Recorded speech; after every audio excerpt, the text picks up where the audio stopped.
Chapter 8. Other recollections as meditation subjects. Anasaitikamananitisa. 7. Mindfulness of death. 1229. Now comes the description of the development of mindfulness of death, which was listed next, 3.105. Definitions.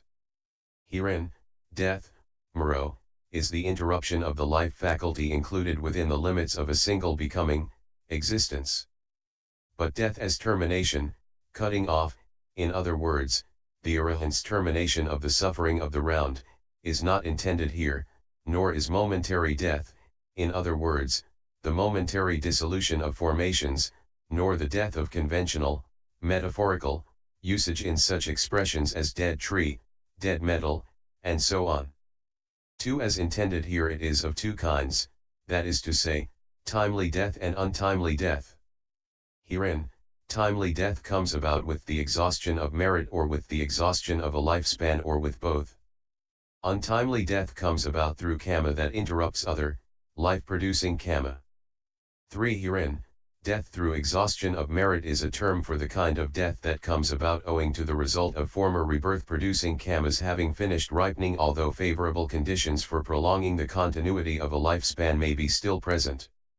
Death through exhaustion of a lifespan is a term for the kind of death that comes about owing to the exhaustion of the normal lifespan of men of today, which measures only a century owing to want of such excellence in destiny as deities have or in time as there is at the beginning of an eon or in nutriment as the Uttarakurus and so on have. 1. Untimely death is a term for the death of those whose continuity is interrupted by karma capable of causing them to fall, kavana, from their place. At that very moment, as in the case of Tuzimara, CMI 337, Kalabaraja, CJA 339, etc. 2. Or for the death of those whose life's continuity is interrupted by assaults with weapons, etc., due to previous karma. 230. All these are included under the interruption of the life faculty of the kinds already stated. So mindfulness of death is the remembering of death, in other words, of the interruption of the life faculty. Development. For one who wants to develop this should go into solitary retreat and exercise attention wisely. In this way, death will take place, the life faculty will be interrupted, or death.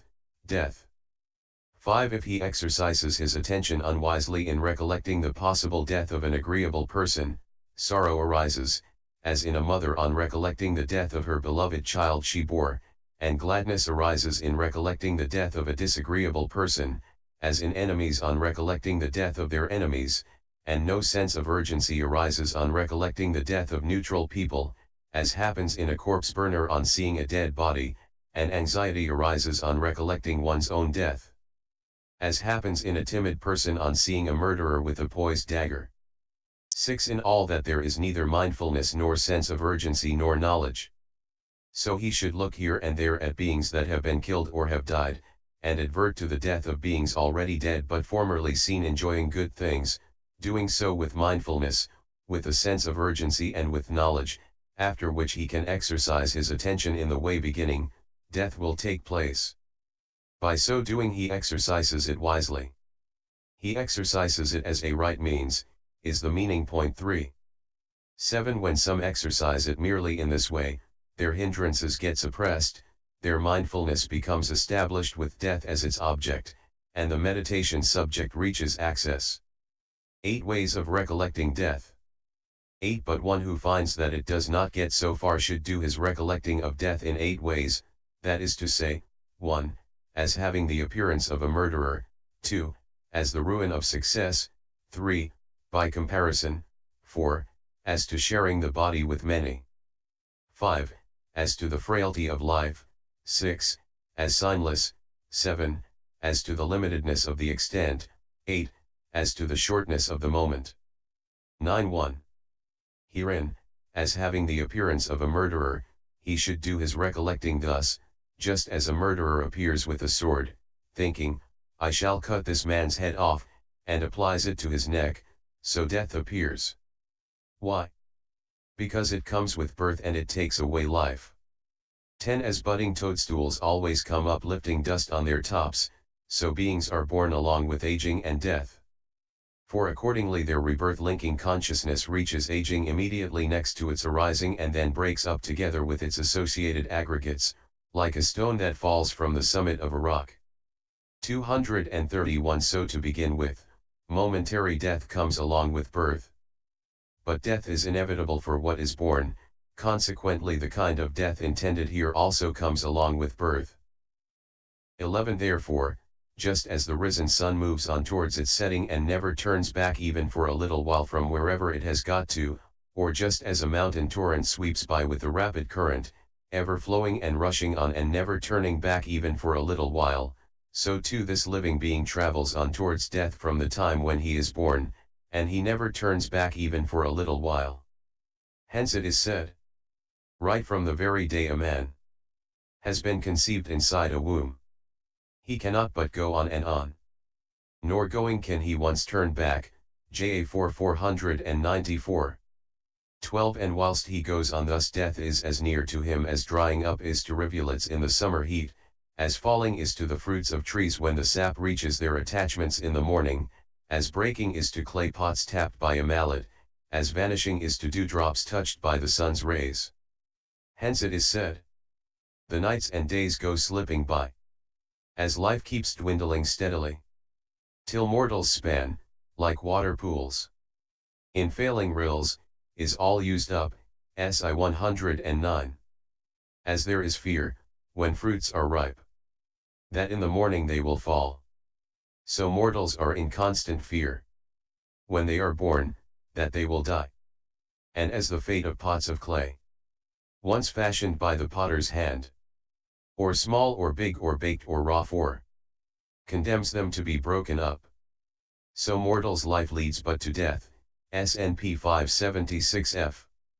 The dewdrop on the blade of grass vanishes when the sun comes up.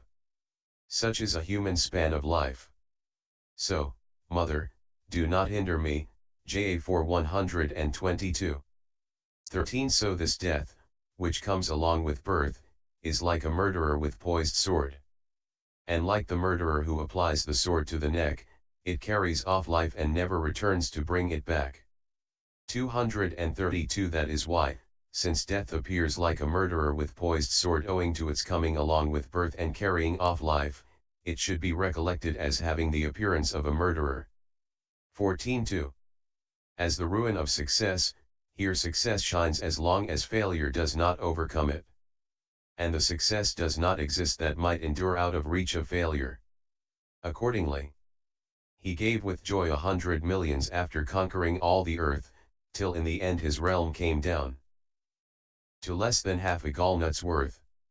Yet when his merit was used up, his body breathing its last breath, the sorrowless Azoka 25 felt sorrow face to face with death. 15 Furthermore, all health ends in sickness, all youth ends in aging, all life ends in death, all worldly existence is procured by birth, haunted by aging, surprised by sickness, and struck down by death. Hence it is said, as though huge mountains made of rock, so vast they reached up to the sky, were to advance from every side, grinding beneath them all that lives. So age and death roll over all. Warriors, priests, merchants, and craftsmen, the outcasts and the scavengers, crushing all beings, sparing none. And here no troops of elephants, no charioteers, no infantry, no strategy in form of spells, no riches, serve to beat them off, SI 102. This is how death should be recollected as the ruin of success by defining it as death's final ruining of life's success. 16.3. By comparison, by comparing oneself to others. Herein, death should be recollected by comparison in 7 ways, that is to say, with those of great fame, with those of great merit, with those of great strength, with those of great supernormal power, with those of great understanding, with Paksha Buddhas, with fully enlightened Buddhas. How? 233. 17 Although Mahasamada, Mandatu, Mahasudassana, Dahanamai, Namai 6 etc. 7 were greatly famous and had a great following, and though they had amassed enormous wealth, yet death inevitably caught up with them at length, so how shall it not at length overtake me? Great kings like Mahasamada, whose fame did spread so mightily, all fell into death's power too. What can be said of those like me? It should be recollected in this way, firstly, by comparison with those of great fame. 18. How by comparison with those of great merit? Jodhika, Jala, Ugga, and Mika, and Pulka, these, the world said, and others too, did live most meritoriously, yet they came one and all to death. What can be said of those like me? It should be recollected in this way by comparison with those of great merit. 19. How by comparison with those of great strength? Vasudeva, Baladeva, Bhimasena, Yudhila, and Koyura the wrestler, were in the exterminator's power. Throughout the world they were renowned as blessed with strength so mighty, they too went to the realm of death. What can be said of those like me? It should be recollected in this way by comparison with those of great strength. 20. How by comparison with those of great supernormal power? The second of the chief disciples, the foremost in miraculous powers, who with the point of his great toe did rock Vijayanta's palace towers, like a deer in a lion's jaw, he too, despite miraculous potency, fell in the dreadful jaws of death. What can be said of those like me? It should be recollected in this way by comparison with those of great supernormal power. 21. How by comparison with those of great understanding? 234. The first of the two chief disciples did so excel in wisdom's art that, save the helper of the world, no being is worth his 16th part. But though so great was Sariputta's understanding faculty, he fell into death's power too. What can be said of those like me? It should be recollected in this way by comparison with those of great understanding. 22. How by comparison with Paksha Buddhas? Even those who by the strength of their own knowledge and energy crushed all the enemy defilements and reached enlightenment for themselves, who stood alone like the horn of the rhinoceros, CSNP 35F, who were self-perfected, were still not free from death. So how should I be free from it? To help them in their search for truth. The sages various signs employed. Their knowledge brought them self-perfection. Their cankers were at length destroyed. Like the rhinoceros's horn. They lived alone in constancy. But death they could no way evade. What can be said of those like me? It should be recollected in this way by comparison with Paksha Buddhas. 23. How by comparison with fully enlightened Buddhas? Even the Blessed One, whose material body was embellished with the 80 lesser details and adorned with the 32 marks of a great man, CMN 91, DN 30, whose Dhamma body brought to perfection the treasured qualities of the aggregates of virtue, etc. 8 made pure in every aspect, who overpassed greatness of fame, greatness of merit, greatness of strength, greatness of supernormal power and greatness of understanding, who had no equal, who was the equal of those without equal, without double, accomplished and fully enlightened. Even he was suddenly quenched by the downpour of death's rain, as a great mass of fire is quenched by the downpour of a rain of water. And so the greatest sage possessed such mighty power in every way. And it was not through fear or guilt that over him death held his sway. No being, not even one without guilt or pusillanimity, but will be smitten down. So how will he not conquer those like me? It should be recollected in this way by comparison with fully enlightened Buddhas. 24. When he does his recollecting in this way by comparing himself with others possessed of such great fame, etc., in the light of the universality of death, thinking, death will come to me even as it did to those distinguished beings, then his meditation subject reaches access. This is how death should be recollected by comparison. 235. 25.4. As to the sharing of the body with many, this body is shared by many. Firstly, it is shared by the 80 families of worms. There too, creatures live in dependence on the outer skin, feeding on the outer skin, creatures live in dependence on the inner skin, feeding on the inner skin, creatures live in dependence on the flesh, feeding on the flesh, creatures live in dependence on the sinews, feeding on the sinews, creatures live in dependence on the bones, feeding on the bones, and creatures live in dependence on the marrow, feeding on the marrow. And there they are born, grow old and die, evacuate and make water, and the body is their maternity home, their hospital, their charnel ground, their privy and their urinal. The body can also be brought to death with the upsetting of these worms. And just as it is shared with the 80 families of worms, so too it is shared by the several hundred internal diseases, as well as by such external causes of death as snakes, scorpions, and whatnot. 26. And just as when a target is set up at a crossroads and then arrows, spears, pikes, stones, etc., come from all directions and fall upon it, so too all kinds of accidents befall the body, and it also comes to death through these accidents befalling it. Hence the Blessed One said, here, Bhikkhus, when day is departing and night is drawing on, a bhikkhu considers thus, in many ways I can risk death. A snake may bite me, or a scorpion may sting me, or a centipede may sting me. I might die of that, and that would set me back. Or I might stumble and fall, or the food I have eaten might disagree with me, or my bile might get upset, or my phlegm might get upset and sever my joints as it were like knives. I might die of that, and that would set me back. A3 306. That is how death should be recollected as to sharing the body with many. 27.5. As to the frailty of life, this life is impotent and frail. For the life of beings is bound up with breathing, it is bound up with the postures, it is bound up with cold and heat, it is bound up with the primary elements, and it is bound up with nutriment. 28. Life occurs only when the in-breaths and out-breaths occur evenly. But when the wind in the nostrils that has gone outside does not go in again, or when that which has gone inside does not come out again, then a man is reckoned to be dead. And it occurs only when the four postures are found occurring evenly. 236. But with the prevailing of any one of them the life process is interrupted. And it occurs only when cold and heat are found occurring evenly. But it fails when a man is overcome by excessive cold or heat.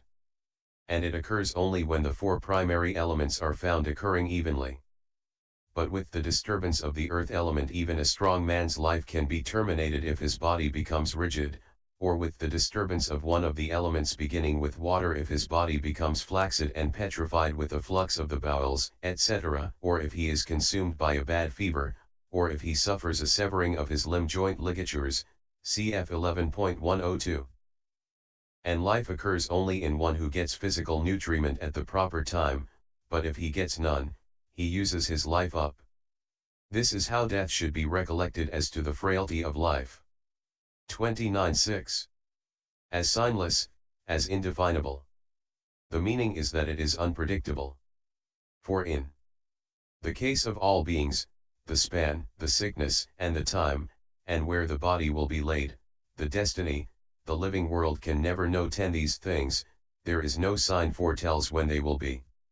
30. Herein, firstly the span has no sign because there is no definition such as, just so much must be lived, no more than that. For beings die in the various stages of the embryo, namely, at the time of the Kalala, of the Abhuddha, of the Pasi, of the Ghana, at 1 month gone, 2 months gone, 3 months gone, 4 months gone, 5 months gone, 10 months gone, and on the occasion of coming out of the womb. And after that they die the side or the other of the century. 31. And the sickness has no sign because there is no definition such as, beings die only of the sickness, not of any other. For beings die of eye disease or of any one among those beginning with ear disease, CAV 110. 32. And the time has no sign because there is no definition such as, one has to die only at this time, not at any other. For beings die in the morning and at any of the other times such as noon. 33. And where the body will be laid down has no sign because there is no definition such as, when people die, they must drop their bodies only here, not anywhere else. For the person of those born inside a village is dropped outside the village, and that of those born outside the village is dropped inside it. Likewise that of those born in water is dropped on land, and that of those born on land in water. And this can be multiplied in many ways. 237. 34 And the destiny has no sign because there is no definition such as, one who dies there must be reborn here. For there are some who die in a divine world and are reborn in the human world, and there are some who die in the human world and are reborn in a divine world, and so on. And in this way the world goes round and round the 5 kinds of destinies like an ox harnessed to a machine. This is how death should be recollected as signless. 35.7. As to the limitedness of the extent of human life is short now. One who lives long lives 100 years, more or less. Hence the Blessed One said, Bhikkhus, this human lifespan is short. There is a new life to be gone to, there are profitable deeds to be done, there is the life of purity to be led. There is no not dying for the born. He who lives long lives 100 years, more or less. The life of humankind is short. A wise man holds it in contempt, and acts as one whose head is burning.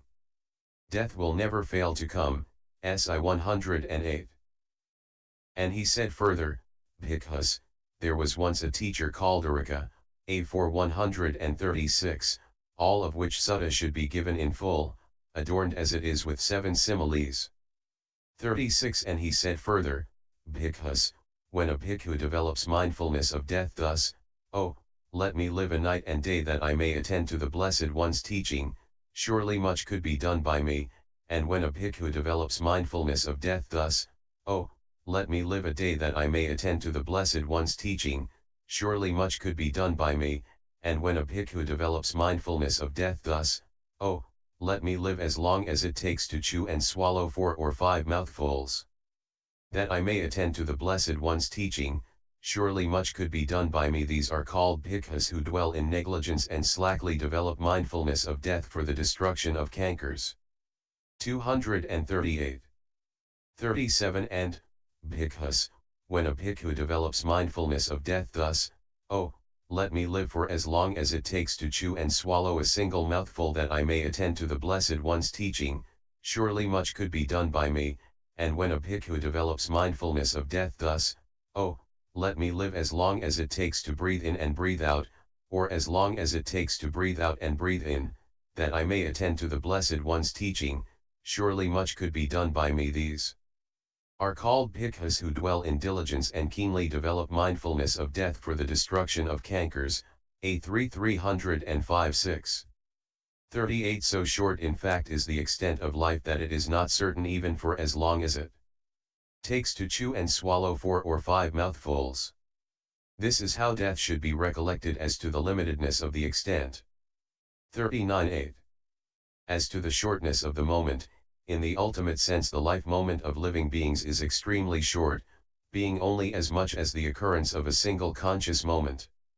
Just as a chariot wheel, when it is rolling, rolls that is, touches the ground only on one point of the circumference of its tire, and, when it is at rest, rests only on one point, so too, the life of living beings lasts only for a single conscious moment. When that consciousness has ceased, the being is said to have ceased, according as it is said, in a past conscious moment he did live, not he does live, not he will live. In a future conscious moment not he did live, not he does live, he will live. In the present conscious moment not he did live, he does live, not he will live. Life, person, pleasure, pain, just these alone join in one conscious moment that flicks by. Ceased aggregates of those dead or alive are all alike, gone never to return. No world is born if consciousness is not produced. When that is present, then it lives. When consciousness dissolves, the world is dead. The highest sense this concept will allow. 11, Nid I 42. This is how death should be recollected as to the shortness of the moment. Conclusion. 40 So while he does his recollecting by means of one or other of these 8 ways, his consciousness acquires the support of repetition owing to the reiterated attention, mindfulness settles down with death as its object, the hindrances are suppressed, and the jhana factors make their appearance.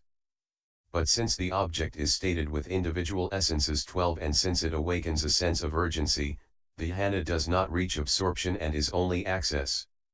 239 Now, with special development, the supramundane jhana and the second and the fourth immaterial jhanas reach absorption even with respect to states with individual essences. For the supramundane reaches absorption by means of progressive development of the purification, and the immaterial jhanas do so by means of development consisting in the surmounting of the object, cchx, since there in those two immaterial jhanas there is merely the surmounting of the object of jhana that had already reached absorption. But here in mundane mindfulness of death there is neither, so the jhana only reaches access. And that access is known as mindfulness of death too, since it arises through its means. 41 A bhikkhu devoted to mindfulness of death is constantly diligent. He acquires perception of disenchantment with all kinds of becoming, existence. He conquers attachment to life. He condemns evil. He avoids much storing. He has no stain of avarice about requisites. Perception of impermanence grows in him, following upon which there appear the perceptions of pain and not self. But while beings who have not developed mindfulness of death fall victims to fear, horror and confusion at the time of death as though suddenly seized by wild beasts, spirits, snakes, robbers, or murderers, he dies undeluded and fearless without falling into any such state. And if he does not attain the deathless here and now, he is at least headed for a happy destiny on the breakup of the body. Now, when a man is truly wise, his constant task will surely be this recollection about death blessed with such mighty potency. This is the section dealing with the recollection of death in the detailed explanation. 8. Mindfulness occupied with the body. 42 Now comes the description of the development of mindfulness occupied with the body as a meditation subject, which is never promulgated except after an enlightened one's arising, and is outside the province of any sectarians. It has been commended by the Blessed One in various ways in different suttas thus, Bhikkhus, when one thing is developed and repeatedly practiced, it leads to a supreme sense of urgency, to supreme benefit, to supreme surcease of bondage, to supreme mindfulness and full awareness, to acquisition of knowledge and vision, to a happy life here and now, to realization of the fruit of clear vision and deliverance. What is that one thing? It is mindfulness occupied with the body, AI 43. And thus, Bhikkhus, they savor the deathless who savor mindfulness occupied with the body, they do not savor the deathless who do not savor mindfulness occupied with the body. 13 240 They have savored the deathless who have savored mindfulness occupied with the body, they have not savored. They have neglected, they have not neglected. They have missed, they have found the deathless who have found mindfulness occupied with the body, AI 45. And it has been described in 14 sections in the passage beginning, and how developed, Bhikkhus, how repeatedly practiced is mindfulness occupied with the body of great fruit, of great benefit. Here, Bhikkhus, a bhikkhu, gone to the forest, M 389, that is to say, the sections on breathing, on postures, on the four kinds of full awareness, on attention directed to repulsiveness, on attention directed to elements, and on the 9 charnel ground contemplations. 43 Herein, the 3, that is to say, the sections on postures, on the 4 kinds of full awareness, CMAI 253F, and on attention directed to elements, as they are stated in that sutta, deal with insight. Then the 9 sections on the charnel ground contemplations, as stated there, deal with that particular phase of insight knowledge called contemplation of danger. And any development of concentration in the bloated, etc., that might be implied there has already been explained in the description of foulness, ch 6. So there are only the 2, that is, the sections on breathing and on directing attention to repulsiveness, that, as stated there, deal with concentration. Of these 2, the section on breathing is a separate meditation subject, namely, Mindfulness of breathing.